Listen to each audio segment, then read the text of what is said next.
오늘도 온라인으로 주일 예배를 드리시는 여러분을 그리스도의 이름으로 축복합니다. 오늘은 특별히 광복절 76주년을 맞이하는 기념일인데요, 예배로 부름이었던 시편 33편의 말씀처럼 하나님께서는 나라들의 계획을 폐하시며 민족들의 사상을 무효하게 하시는 역사의 주인이 되시기에 하나님의 백성들의 부르짖는 기도를 들으시고 출애굽의 그 구원의 역사를 이스라엘 민족에게 허락하셨듯 광복의 기쁨을 우리 한민족에게도 허락하셨던 것입니다.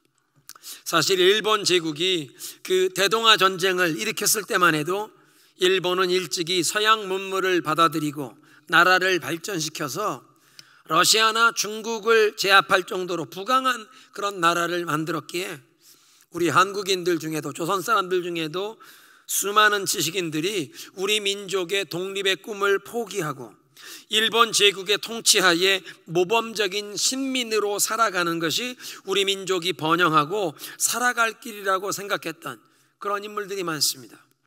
그래서 저 유명한 춘원 이광수 선생 같은 분도 일본으로 건너가 유학하던 공부하던 그 유학생들을 모아놓고 강연하면서 여러분들이 두고 온 고향집의 부모님과 조선 민족이 앞으로 이 일본 제국에서 대접받으며 살아가는 미래를 열기 위해서 일본에 유학 중인 조선인 유학생들이 일본군에 자원하여 입대하고 모범적인 군인으로 공을 세워서 조선 민족의 미래를 위해 희생하라고 격려를 할 정도였습니다.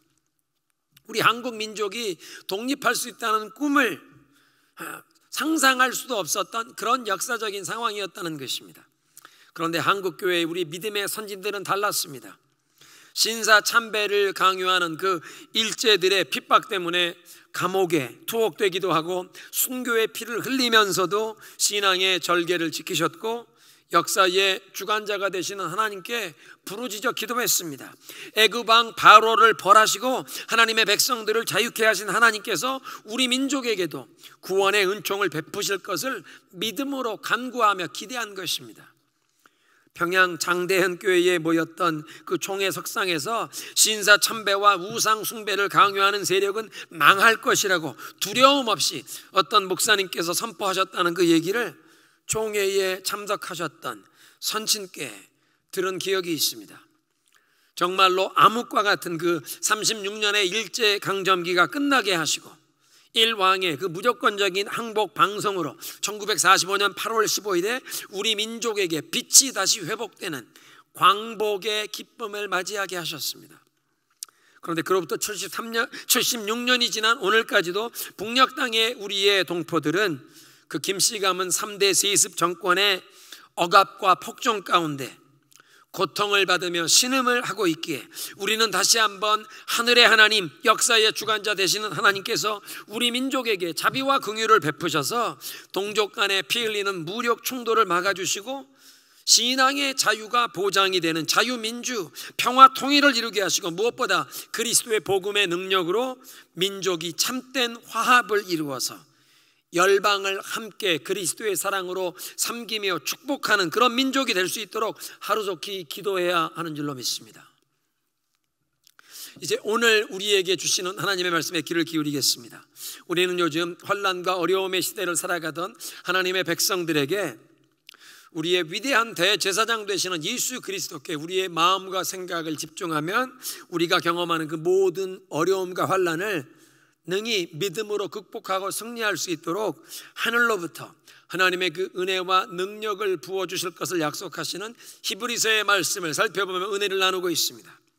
오늘 본문의 이 바로 앞부분인 11절부터 18절의 말씀은 그 하늘의 하나님 보좌 우편에 좌정하신 그리스도에 대해 말씀하십니다.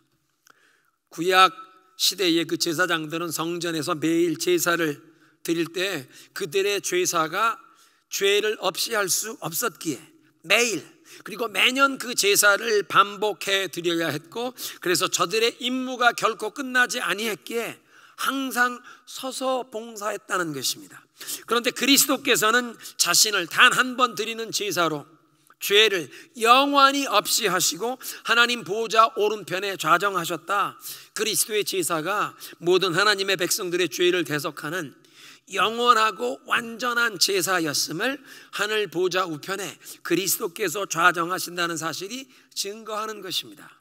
그리고 15절에 성령께서도 우리에게 증언하신다 말씀하시기를, 이런 문구로 예레미야 31장 그 33절부터 34절의 말씀을 인용하는 그런 말씀이 나오는데, 예레미야 선지자를 통해서 구약시대 하나님의 백성들에게 말씀하셨던 성령께서 히브리서가 처음 기록되던 그 초대교회 시대에 핍박과 박해를 받던 그 초대교회 성도들에게 말씀하셨고, 오늘날 21세기에 이 히브리서의 말씀을 받고 듣는 우리에게도 동일한 성령께서 말씀하신다는 것입니다. 성령께서 무엇이라고 말씀하시느냐?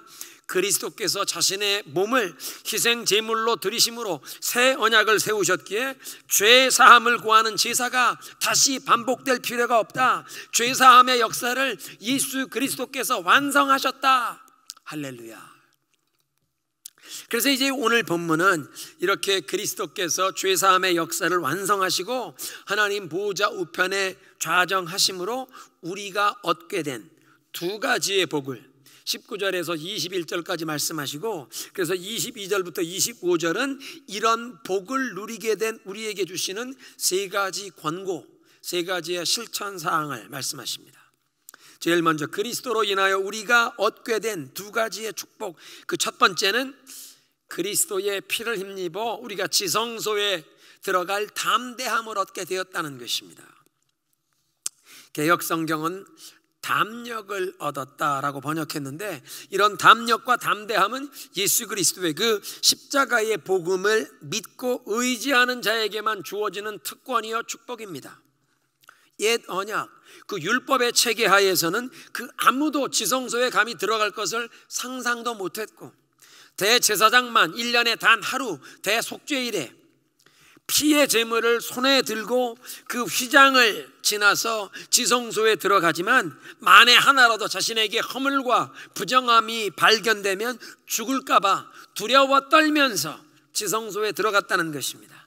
그런데 우리는 그리스도의 피를 힘입어서, 그러니까 예수 그리스도의 그 순종의 제사, 영원히 우리의 죄를 없이 하신 그 예수님의 희생의 공로를 의지하여 담대하게, 두려움이 없이 담대하게, 자유롭고 떳떳함으로 아무런 제약이 없이 주저함 없이 하나님의 임재 앞에 지성소에 들어가는 특권을, 축복을 누리게 되었다는 것입니다.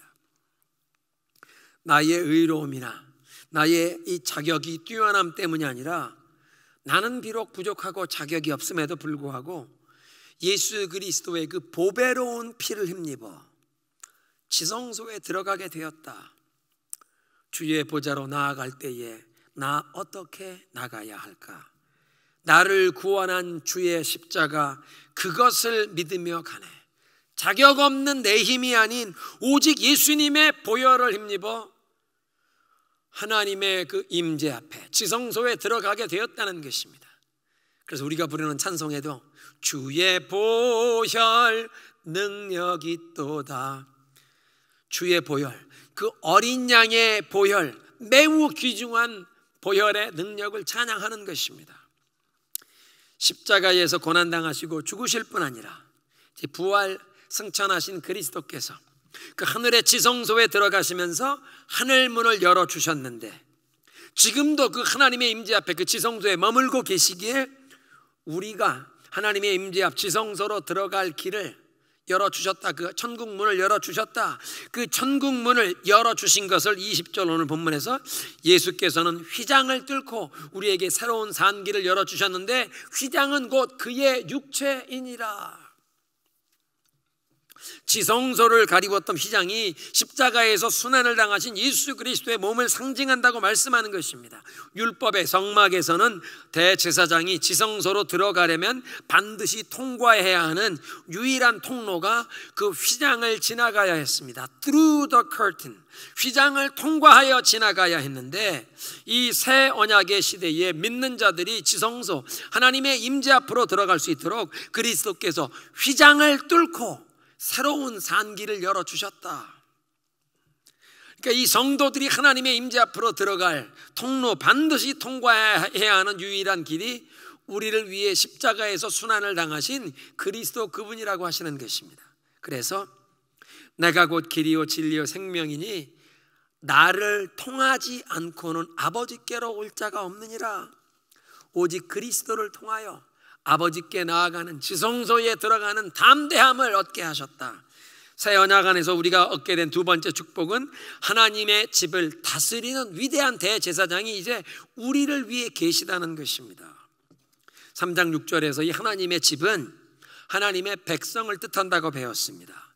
그리고 유대인들이 가장 위대한, 인류 역사의 가장 위대한 인물로 꼽았던 모세는 그 하나님의 집을 책임을 맡은 종으로 충성했다. 매니저로 섬겼지만 예수 그리스도께서는 그 하나님의 집의 아들로 하나님께 충성하셨다. 아들은 오너입니다. 소유권을 가지고 통치하고 다스리는 분이십니다. 근데 모세는 이 하나님의 집, household of God, 하나님의 권속에 그 섬기는 종이었을 뿐 아니라 그 하나님의 백성의 한 부분이었기에 그 집의 일부분이었는데 예수 그리스도께서는 그 집을 친히 세우시는 분이시기에 집을 세우시는 분으로서 더 높고 존귀하고 위대한 분이시다. 그것을 말씀했던 것이 3장이었습니다. 그런데 여기 히브리 10장에서는 그리스도께서 그 하나님의 집을 다스리고 통치하시는, 돌보시는 over the house of God, 하나님의 집 온 가문을 통솔하시고 보살피시고 그의 관할하에 두신 위대한 제사장으로 계신다. 제사장의 가장 중요한 역할은 거룩하신 하나님과 이 죄에 빠진 사람들 사이에 중보하고 사람들과 하나님을 연결시키는 것인데, 그리스도께서 우리를 위한 제사장으로 죄를 없이 하시고 하나님 보좌 우편에 좌정하여 계시니, 그래서 우리를 향한 하나님의 뜻을 알리시고 선포하시고 또 우리를 통해 그 하나님의 모든 뜻을 이루어 가게 하시며 또 우리의 이 모든 사정을 하나님께 아뢰시고 그 기도의 응답을 받게 하시는 위대한 대제사장이 우리를 위해 하나님 보좌 우편에 계시다. 지금까지 히브리서를 통해 우리에게 주어진 이런 귀한 복음의 진리에 그러면 우리는 어떻게 반응해야 하느냐? 실천사항 3가지를 22절부터 주시는데, 22절부터 우리에게 주시는 실천사항 3가지 권고사항이다. 헬라어 원문에 보면 현재 시제인데요, 헬라어 명령어의 현재 시제, 그 문법상 이것은 계속해라 그런 뜻입니다. 계속 행하라는 의미가 내포되었는데 그 3가지가 믿음, 소망, 사랑에 연관이 되어 있습니다. 첫째로 온전한 믿음으로 하나님께 나아가라. 22절, 우리가 확고한 믿음을 가지고 참된 마음으로 하나님께 나아가자. 영어 성경은 이 9절에 Let us draw near to God, 하나님께 가까이 나아가자.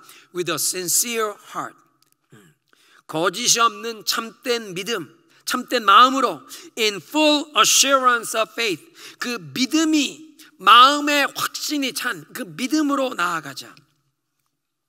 믿음의 확신이 충만한 그 참된 마음으로 하나님께 나아가자.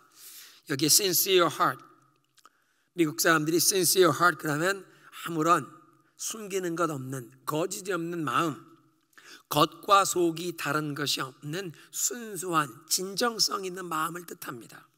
하나님 앞에서 나뉘지 않은 진실한 마음, 또 그런 마음의 확신에 찬 믿음으로 하나님을 온전히 믿고 의지하고 신뢰하며 따라갈 때 이분이다, 이분에게 내 인생을 온전히 의탁해야겠다, 이분만 온전히 믿고 의지하며 내 인생을 맡기겠다는 그런 확신에 찬 믿음으로, 조금 더 주저함이 없는 오직 하나님만 신뢰하는 믿음으로 나아가라고 하십니다. 이렇게 거짓 없는 참된 마음과 확신에 찬 믿음은 그 예레미야 31장에서 그리고 에스겔서 36장에서 약속하신 그 새 언약의 시대에 내가 너희들 마음 가운데 돌같이 굳은 마음을 제하여 버리고 살같이 부드러운 마음을 주겠다. 이 새로운 마음, new heart, 새로운 심장, 영적인 심장 이식 수술을 해주실 것을 약속하셨는데, 이렇게 거짓 없는 참된 마음, 하나님을 온전히 의지하는 확신에 찬 이 믿음은 바로 이런 하나님을 향한 무한한 신뢰와 순종의 관계를 경험하는 새로운 마음을 얻은 것입니다. 이런 새로운 마음이 가능한 이유는 22절에 우리는 마음에다 예수의 피를 뿌려서 죄책감에서 벗어나고 맑은 물로 몸을 깨끗이 씻었습니다. 율법에 그 10계명을 처음 세울 때 모세가 백성들에게 피를 뿌렸는데 새 언약을 세우기 위해서 예수님께서는 십자가에서 자기의 보혈을 흘려주셨고, 그 예수님의 십자가에 흘리신 보배로운 피를 우리 마음, 우리 양심에 뿌려서 죄책감에서 벗어나게 하신다는 것입니다. 복음을 우리 마음으로 받아들일 때 예수님의 그 십자가의 희생 제사가 바로 나의 죄를 위한 것임을 우리가 믿고 받아들이고 의지할 때에 우리 마음에 보혈을 뿌려 우리 양심이 모든 죄책감, 정죄함에서 자유함을 얻게 하신다는 것입니다. 그리고 맑은 물로 몸을 씻었다. 구약시대의 제사장들이 성막의 물두멍으로 그 물두멍에 물로 몸을 씻은 것은 모든 더러움, 부정함을 씻는다는 것을 상징했습니다. 물론 신약시대의 이 물두멍의 씻음이 예수 그리스도의 이름으로 세례를 받을 때 그 세례의 씻김이 바로 우리의 이 모든 죄와 부정함을 그리스도의 이 보혈로, 하나님의 말씀으로, 복음의 능력으로 씻겨지는 것을 상징하기도 합니다. 그래서 이 속죄 제물의 핏뿌림이 우리의 양심을 죄책감으로부터 자유케 하는 것이요, 물두멍에 이 물로 씻음이 모든 더러운 행실과 부정함에서 깨끗게 함을 뜻하는 것입니다. 그래서 예수님께서 십자가에 못 박혀 돌아가실 때 피만 쏟으신 것이 아니라 물과 피를 다 쏟으셨다고 성경이 증언하지 않습니까? 우리의 양심이 예수 그리스도의 보혈로 핏버림을 받아 모든 죄책감, 정죄함에서 정결함을 얻고 자유함을 얻고, 우리의 몸에 더러워진 행실이 그 물두멍의 물로 씻김을 받아 복음으로, 말씀으로, 그리스도의 그 십자가의 복음으로 깨끗하게 되어서 참된 마음, 거짓 없는 참된 마음으로 확신이 충만한 믿음으로 하나님께 나아가게 되었다는 것입니다. 두 번째는 소망을 굳게 잡으라. 23절에 흔들리지 말고 우리가 고백하는 그 소망을 굳게 붙잡으라. 환난과 그 박해의 시대를 살아가던 이 히브리서를 처음 봤던 초대교회 성도들에게 주시는 권면인데, 삶의 어떤 어려움이나 고통, 어떤 유혹을 만날지라도 흔들리지 말고 의심함이나 주저함 없이 예수님을 향한 그 소망을 굳게 붙잡으라. 소망을 그렇게 굳게 붙잡아야 할 두 가지 이유가 있는데, 우리의 구원이 아직 완전하게 이루어지지 아니했다. 올림픽이 곧 얼마 전에 끝났는데요, 아직 게임이 끝난 것이 아니다. 아직 그리스도를 향해 우리가 바라고 믿고 의지하는 자들에게 이루어질 것이 아직도 남아있다. 4장 1절에 그의 안식에 들어갈 약속이 아직 남아있다. 9장 28절에 자기를 바라는 자들을 위하여 두 번째 나타나시리라. 우리의 이 믿음이 아직 믿음의 게임이 다 끝나지 않은 것이기에 이제 예수님 재림하시는 날 완전한 결론이 내릴, 그 승리의 결론이 내릴 것이기에 지금 어떤 어려움과 환난, 유혹을 만날지라도 그리스도를 향해 고백하는 소망 굳게 붙잡아라. 둘째는 우리가 고백하는 그 소망에 의해 우리의 삶이 지배되어야 한다는 것입니다. 앞날에 소망을 품은 사람은 어떤 어려움도 감내하고 이겨낼 수 있습니다. 올림픽에 금메달을 얻기를 소망하는 그 운동선수는 그 모진 고통스러운 훈련을 다 감내하며 견디는 것입니다. 올림픽의 그 메달을 향해 나아가는 소망 때문에 그렇습니다. 환난과 어려움을 경험할 수밖에 없는 우리의 인생의 여정, 신앙의 여정에 그리스도를 향한 소망을 고백해야 한다는 것입니다. 그 소망을 흔들림 없이 붙잡아야 하는데, 그 그리스도를 향한 소망, 우리가 주님을 향해 선포하는 것입니다. 또 내 영혼을 향해 선포합니다. 시편 기자가 얘기하는 것입니다. 내 영혼아, 네가 어찌하여 내 속에서 불안해하며 내 속에서 두려워하는가? 너는 오직 하나님을 바라라. 주님을 향한 그 소망을 주님을 향해 선포하고 내 영혼을 향해 선포하며, 또 우리를 흔들려고 유혹하는 마귀 사탄을 향해, 세상을 향해 선포하는 것입니다. 나는 오직 예수 그리스도를 믿고 의지하리라. 우리가 이렇게 흔들리지 말고 그리스도를 향한 소망을 선포하고 고백해야 하는 이유는 우리에게 약속하신 분이 신실하시기 때문이라. 약속하신 분이, 이 개역성경은 미쁘시다. 약속하신 분은 미쁘시다, 신실하시다. 약속하신 것을 결코 어기지 아니하시고 반드시 이행하신다는 것입니다.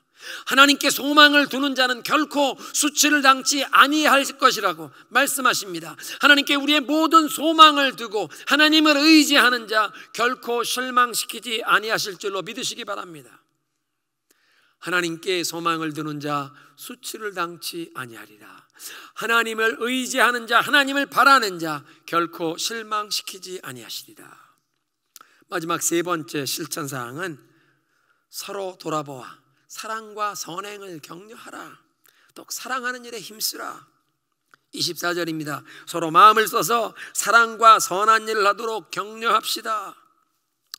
위대한 대제사장이신 그 예수 그리스도께서 하나님 앞에서 우리를 위해 사역하고 계신 그 놀라운 혜택을 받아 누리게 된 우리는 이제 서로를 향해 사랑으로 섬겨야 할 책임이 생겼다고 말씀하십니다.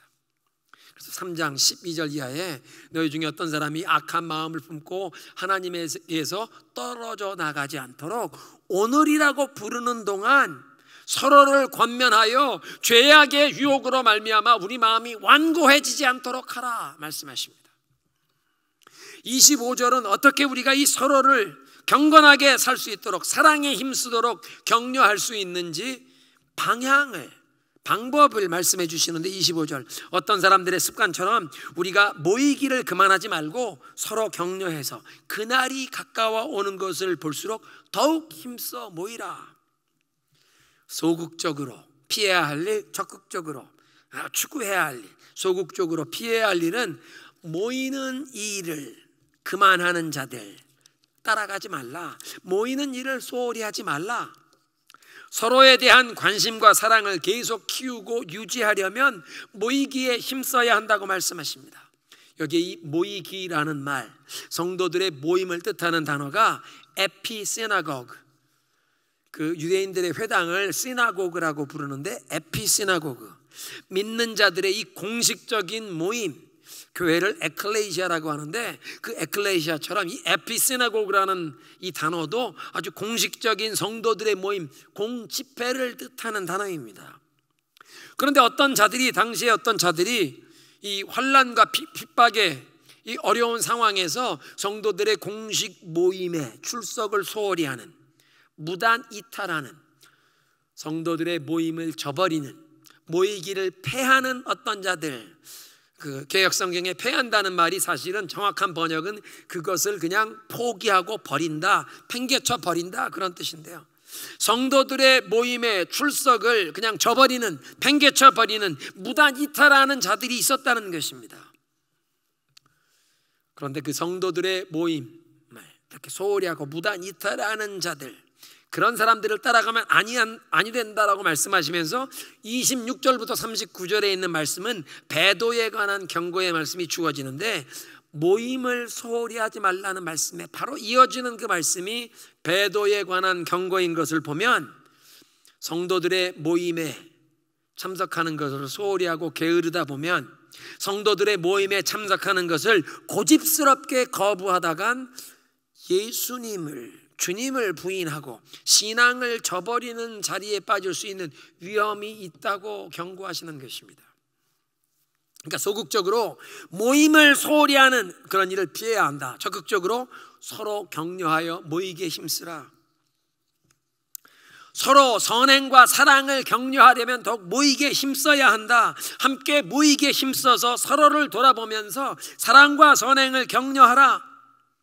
우리가 이렇게 사랑과 선행을 격려하는 공동체에 소속되어야 하는 것이 꼭 필요하고, 그 필요성의 시급함을 더하여 이 필요성을 더 강조하는데 25절에 그날이 가까워 오는 것을 볼수록 더욱 그렇게 해야 한다. 그리스도의 재림과 심판의 날이 다가오는 것을 볼수록 더욱 힘써 모이며 사랑과 선행을 격려해야 한다. 이 코로나 팬데믹을 우리가 지나가면서 교회 공예배에 모이기도 어떤 분들은 주저하면서 참 어려워하고, 그러다 보니까 우리 소그룹 공동체, 소그룹 모임, 구역 모임도 서로 대면 모임이 어려운 상황이 되었습니다. 그럼에도 불구하고 우리가 최선을 다하여 이 성도들이 서로 사랑과 선행을 격려할 수 있도록 그 연결의 이 끈을 놓지 말아야 합니다. 서로 관심과 사랑을 계속 키우고 가꾸고, 그렇게 서로 사랑과 선행을 격려하는 어떤 그런 모임과 소통을 우리가 계속 이어야 한다고. 특별히 예수 그리스도의 재림과 이 심판의 날이 다가오는 것을 볼수록, 우리가 지금 이 코로나 팬데믹을 지나가면서 이 세계 곳곳에 더 많은 천재 지변과 재앙이 계속되는 것을 보면서 말세가, 종말의 날이 더욱 다가오는 것을 보게 되는데, 그럴수록 사랑과 선행을 격려하기 위하여 성도들의 모임을 더욱 힘쓰라고 말씀하십니다. 오늘의 메시지를 정리하겠습니다.